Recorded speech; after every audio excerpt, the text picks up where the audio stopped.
This picture is from the meal to celebrate 50 years of marriage for a longtime Iowa leader and his wife. At the time, he had no idea that this meal in Hawaii would be their final anniversary trip.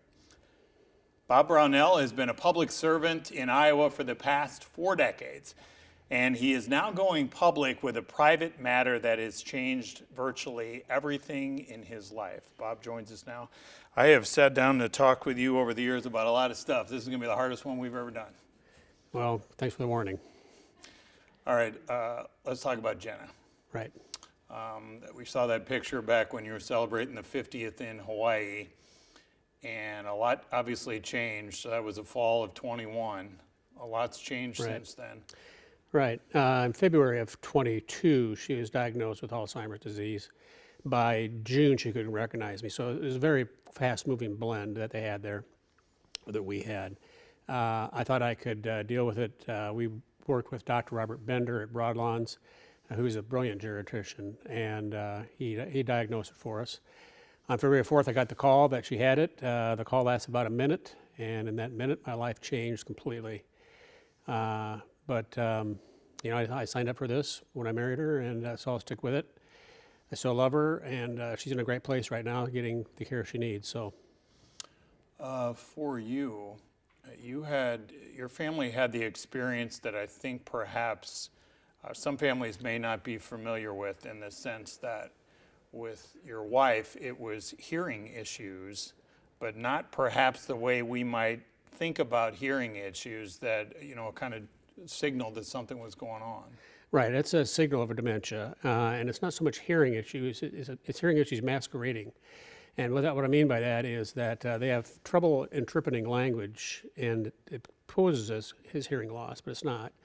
And so some people have it with vision. Same well, way. true, yeah. So it's a sensory thing, and so I'd hoped it was not a cognitive thing. I hoped it was hearing issues, and so we bought a hearing aid and all that, and to the extent that it was a hearing issue, which probably there was some of that there, it was not. It was cognitive, so that turned into be. But yeah, that was the first noticeable piece. She had difficulty finding a way home from places that she'd been to numerous times, and couldn't get her way home. So finally, she agreed to get evaluated by Dr. Bender, and she's diagnosed as having moderate level of Alzheimer's. But as you mentioned, things regressed, got worse so fast. Quickly, yeah. How was that to experience? So you're trying to be a full-time caregiver at the beginning of this and working with your son for help as well. Right. What was that like to go through to see that happen so quickly? Well, the caregiver community has a tough job because they feel like I did, I think, which was that I can handle this. This is something I can handle. It's Been married a long time. Yeah, I've been married a long time. I know her. Best to keep her in, and the best practice is, in fact, to keep her in the home.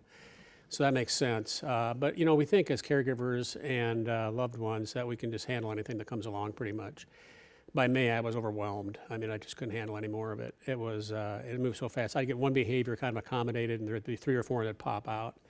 I felt like I had my hands on a dike that was just crumbling all around me. And so, and you know, you feel a couple things. Fear is one, panic's the other one. And Dr. Bender warned us that this would probably happen. Not as soon as it did, obviously, but he said in-home care would eventually be needed, and then probably a long-term care facility. But we thought that'd be 4 or 5 years out. And for most folks it is. And I want to emphasize this, Dave, that most folks that are diagnosed early have mild symptoms. And those mild symptoms, once you're in that area of mild, you can maintain a plateau for years if you eat healthy, get exercise, learn new things, socialize, things that are pretty easy to do. You can kind of keep yourself in a kind of normal state of affairs for a long, long time. Once you get into the moderate and severe stages, that's not going to happen. But if you're in mild stage, you're diagnosed early, you can really you can do some good. I know you don't want to make much of this conversation about this, but you had to have a friend intervene because you were neglecting your own health. Right. Well, yeah, E.J. Giovanetti you're speaking of, and E.J. stage 1 man intervention with me. I'm 6'1", and I weighed 205 pounds on January 1st. By May 1st, I weighed 180, so I lost 25 pounds in a matter of months without working out or anything. I had Parkinson's type symptoms in my hands, and my walking was off. And I didn't really notice it either, you know. I'd look into the mirror and I think, oh, you need to lose about 5 more pounds, pal. But the same kind of thing that women that have eating disorders see. They look in the mirror and they see this, you know, fat girl, and it's not. They're skeletons practically. Had the same kind of effect on me, and I didn't really realize it until people started kind of pulling on my jackets and coats, and I'd be swimming in my suits. So I realized that, you know, something was going bad with me, very bad, and it was going to get worse. So that is what they call patient number 2, and geriatricians will call, that's what they call loved ones many times, is because the effects on them are so profound. They can have stress, PTSD, cardiac issues, weight loss, like I said. You get the idea, but there's a lot of things that can happen to patient number 2 or your loved ones, because you tend to focus on the patient themselves so much, and the stress is so high that you don't realize what's happening to you. And that's the same across the board. Whether you're a caregiver for Alzheimer's like I was, or ALS, brain injuries. I mean, I've heard from, response to this article has been incredible. I've heard from caregivers across the metro, across the state, really, that have had the same kind of experiences I have. And you have Jenna in a facility now, so that then has you thinking about your own future and what you want to do with that. Right. Well, obviously, Alzheimer's is going to be an important piece for me for the rest of my life, and I want to get more involved in the Alzheimer's community.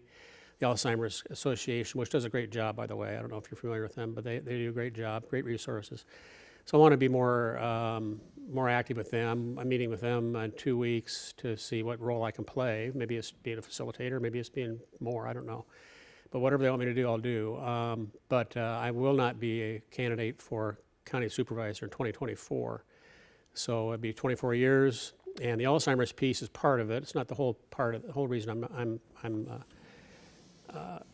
not running in 2024. I'll be around for 2 more years, obviously, so we'll see each other again, Dave. But that's part of it, though. And the other part is that after 24 years at the county, and I was elected city council member in Clive in 1985, so I've continuously held elected office since 1985 to now. And I think it's just time to move aside and let new blood come in and let a new generation come along and try their hand at it. I feel like I've done a good job. I hope people agree with that. I've taken it seriously, and it's time for somebody else to take it seriously and do a good job. You've talked about your journey through this, so I wonder in our final moments. Obviously, it's a super sad interview here. I wonder if you could leave us with a happy memory about Jenna and your life together so far. Well, gee, there's so many. I hadn't anticipated that question. I thought you'd say, what's your greatest accomplishment? And I'd say, I have no idea. Your son. Yeah. We've had a lot of good experiences. You know, we were in Maui so many times, we probably could vote there. And that's where we were for the picture you showed at the outside of the interview. You know, my whole life, Jenna's been great. I met her in 1970 at UNI, and been terrific. Thank you. We appreciate you sharing this.